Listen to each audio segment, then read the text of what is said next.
आपण पाहताय महाराष्ट्र खबर न्यूज। या बातमीचे प्रायोजक आहेत श्री गणेश ज्वेलर्स अँड सराफ हडपसर पुणे। नमस्कार, मी सुद्धा महाराष्ट्र खबर न्यूज मध्ये आपल्या सगळ्यांचं स्वागत। या बातमीचे प्रायोजक आहेत श्री गणेश ज्वेलर्स अँड सराफ हडपसर पुणे। सोलापूर जिल्ह्यातील कुसूर या गावी एक अत्यंत लाजिरवाणी आई आणि मुलाच्या पवित्र नात्याला काळीमा फासणारी एक धक्कादायक घटना घडली आहे। मिळालेल्या माहितीनुसार कुसूर गावातील ओकसिद्ध रेवणसिद्ध कोठे यांचे आपल्या सख्या आईसोबतच अनैतिक संबंध होते। दरम्यान ओकसिद्ध याला स्वतःच्याच आईसोबत नको त्या अवस्थेमध्ये त्याच्या 9 वर्षीय अल्पवयीन मुलीने पाहिले।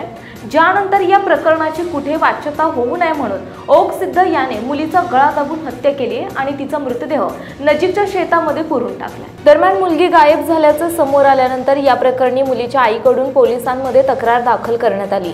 त्यानंतर पोलिसांनी या सगळ्या घटनेचा तपास करत मुलीचा मृतदेह शोधून काढला, ज्यासोबत अत्यंत घृणास्पद असं प्रकरण देखील समोर आलं। मुलीचा मृतदेह घराशेजारी असणाऱ्या शेतात पुरण्यात आला होता, जो पोलिसांनी तहसीलदार आणि पंचासक्षम बाहेर काढला। त्यानंतर उत्तरीय तपासणीसाठी मुलीचा मृतदेह उपजिल्हा रुग्णालयात पाठवण्यात आला आहे। या प्रकरणात मृत मुलीच्या आईने तिच्या पती आणि सासूवर अत्यंत गंभीर आरोप केले आहेत। या संपूर्ण घटनेबाबत मृत मुलीच्या आईने आणि आरोपीच्या पत्नीने माध्यमांशी बोलताना सांगितलं की ते आईसोबत होते तेव्हा मुलीने त्यांना पाहिलं, पण मुलीने पाहिल्यानंतर त्यांनी मुलीला मारहाण केली। सांगू नको म्हणून मला पण मारहाण करायचे, मला धमकी द्यायचा, गळा दाबायचा, लाकूड वीट जे काही हाती लागेल त्याने मारायचा। मी कोणालाही काही सांगू नये यासाठी पती मला मारहाण करायचा, तसंच माहेर राहून पैसे घेऊ नये असंही वारंवार म्हणायचा।